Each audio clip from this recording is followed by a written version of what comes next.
Hi, I'm Seamless, and today I want to talk about something that comes up pretty much all the time in every possible everywhere. And it's basically the idea of reconciling old engineering advice with modern production techniques and modern desires and that kind of thing, and all that kind of good stuff. I want to remind everybody that today is the last day of the summer lesson sale. If you want to schedule a lesson with the current sale price, you got it today. And when June 1st happens, it's right back up to being $90 an hour, which the sale is for $40 an hour, so it's a pretty big, huge cut. You don't have to get a lesson in May. You can schedule a lesson for whenever you want, just as long as the transaction occurs before the end of May 31st, which is today. And that's EST, I guess. I'll change it whenever midnight rolls around. Anyway, also this video is brought to you by Rimbad. It is a podcast or a channel or something, I forget, but it's yeah.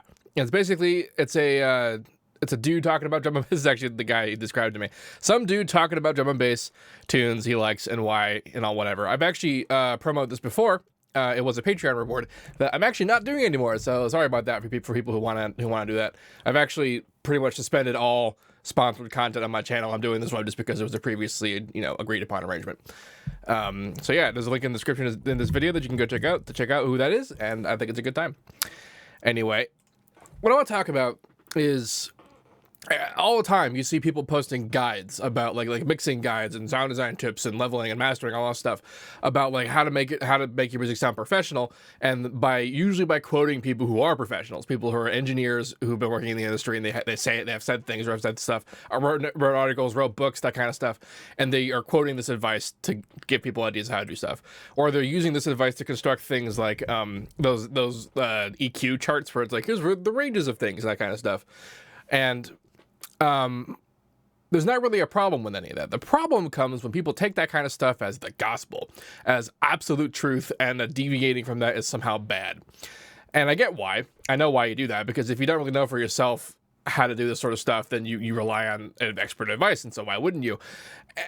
And the reason why you wouldn't is because a lot of that advice was created during a time before most of the things that we like about modern production existed.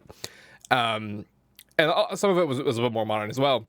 But for the most part, especially for like the heavier modern electronic music, like any kind of bass music, all the dubstep and the drum step and drum and bass, like the really hard, heavy, loud stuff, pretty much every piece of advice that people tell you not to do stuff just goes out the window, because you guys know, I'm always saying this, at the end of the day, if it sounds good, it is good. But obviously, what people's idea of good is usually something like, I want to sound professional, and then they give the ideas about how to achieve that.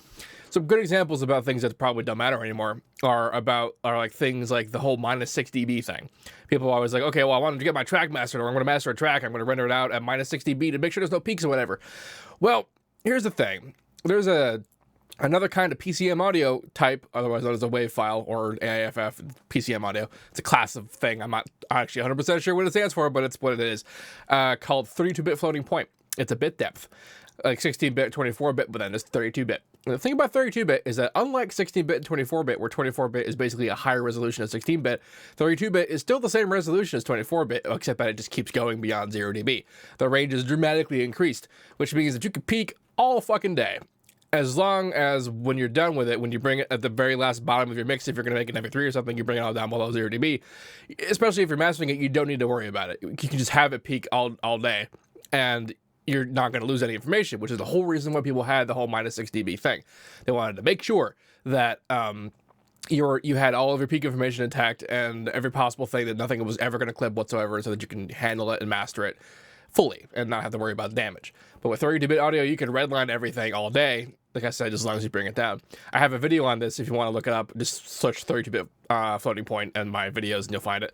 Another particularly interesting thing about that is that it'll show it's distorting, and it will sound like it's distorting, but it's not literally distorting, because our playback audio interfaces are 24-bit and 16-bit, which means that if it can't actually produce audio above the 0 dB relative level. But like in the software, in the actual production software, like it'll still be there. The peaks will still be there. Yeah, and that sort of thing. And then there's other stuff like the old way of doing mix and masters, the idea where you separate mixing and mastering. I talked about before about how I do both at once, and there definitely is value to not doing that, because like as far as the term mastering and what it was as it has grown over the ages, for the longest time, for the most of the period of when there have been recordings, mastering has been about doing as little as possible to what the mix was, to make it sound more or less even with other stuff. And then as that other stuff got to be other tracks that aren't on the same person's album, then the loudness wars happened and whatever. And then it still got to be about the idea that you make the mix sound like the song you want it to be, and then you make the master the loudest version of the mix without destroying what the mix is. And for more delicate genres, like, jazz or orchestra stuff or rock even, or metal, that's still considered a delicate genre in comparison to like super hard, loud electronic stuff like a Zomboid track. That kind of stuff has its own particular kind of finesse when it comes to mixing and mastering, but it is in no way as detailed or nuanced as the more delicate genres, to the point where you really don't have to care about a lot of this stuff. And really, if it sounds good, it is good. But also the thing that your idea of what it sounds like, I'm using the Zomboid example, a lot about how that sounds is accomplished in the master. And by doing things that would destroy regular old music, like the jazz example I gave. Like, if you were to do that to that kind of a track, it just wouldn't work. But it works awesomely for the stuff that we do, because that's just how it sounds. And a lot of, it's on the same vein, people like the same people who say that sort of stuff will say things like, don't do as little compression on the master as possible, that kind of thing. And people get this idea that they don't want to use compression ever as a result. And the people who are giving that advice, when they're saying don't use compressors, or rather compression, don't use compression, what they're really saying is don't use compressors. You might be asking what the hell's the difference, and the difference is that you're doing compression all the time, even without using an actual compressor. Because the idea of compression being that we're limiting dynamic range or compressing dynamic range, you do that constantly with like just EQing and leveling and arrangement decisions that lead to more headroom. Any kind of thing you do that creates your increased headroom, less peaking, that's compression. You've compressed your track, and you can do that absolutely without any kind of a compressor. Like, and then when I do sidechain automation, like where I'm ducking using actual volume automation, that's a kind of compression that I'm doing to reduce the dynamic range of the overall track. Not a compressor in sight is doing anything about that. But the reason why they're talking about not using a literal compressor is because a compressor is a particularly heavy-handed method of doing that. And if you're trying to be delicate about it, then you really don't want to do that. But then again, we're not trying to be delicate. Unless you are trying to be delicate, in which case it's a good idea to follow that advice. What you're saying is you're telling me it's a good idea, but you're saying it's not a good idea. And here's the thing, is that you got to make that decision for yourself. You have to understand that you have to put it in context for what you're doing. And that's hard to do, especially when you don't really know what you're doing. But you could make some guesses about what sort of stuff is happening. Like this happens more than once, but every once in a while I'll see a couple of videos posted on like an EDM production subreddit that's like, Grammy award-winning engineer talks about his mastering chain, and then it'll be some guy in a studio, like a studio, like kind of like this, but bigger and more expensive, and talking about how like hardware is better and the analog is better and whatever. And then like you go and find out what he got a Grammy for, and it's like a Katy Perry track, right? Or something like that. And how relevant is that guy's particular discussion being in the context of a Katy Perry track to what we do? And I'm saying we in the sense of people who make like super heavy bass music, because honestly, who else is coming to my channel? So like you can't just take his word as gospel for everything. Everything has to be, you have to think about it in the context of A, the kind of music you're doing, and B, when the advice came from. Like, at what point was this advice given? Because pretty much every kind of mixing and mastering advice, like in like the 60s, that someone would have given, this is like utterly irrelevant now. And some of you might be saying like, oh well, it was better back then, that kind of thing. Well, here's an interesting thing I've learned over the years about engineers from back then, is that pretty much everyone I've ever personally met who existed back then vastly prefers the modern way of doing things. Pretty much the only people I've ever seen fetishize like the analog and the vintage, that kind of stuff, are stuff who never actually lived in it. And those who did live in it are way more into the modern way of doing stuff than they were ever in the old way of doing stuff, because it's better. It's like functionally superior. Obviously, it's not, objective about whether or not you like the certain sounds or whatever, and that's totally fine. Do what you want to do.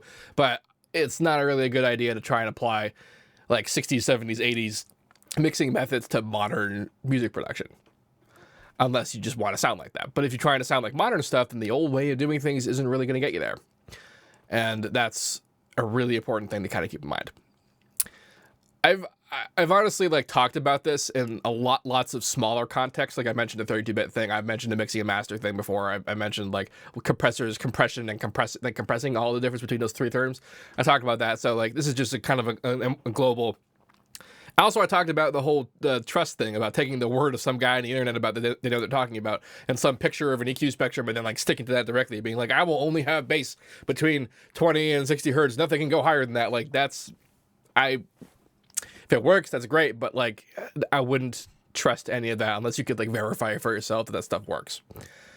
And I can hear a lot of you thinking right now, because I'm telepathic, that if I don't know what I'm doing, then how can I do that? Like I'm looking at these things because I don't know what I'm doing, and I'm looking for advice, and here's the advice, and how do I know what's good or bad?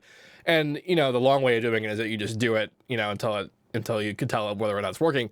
But ultimately, a lot of the problem, especially for like mixing and mastering stuff, like a lot of the problems that people have, and like the distinctions that they're making in their mind about what they can or can't do, or they can or can't accomplish, have extremely simple solutions. It's not that like you should know what those solutions are, because they're not very intuitive, but they are pretty simple things, and a lot of time is spent overcomplicating stuff. I should know. I am the master of overcomplicating stuff.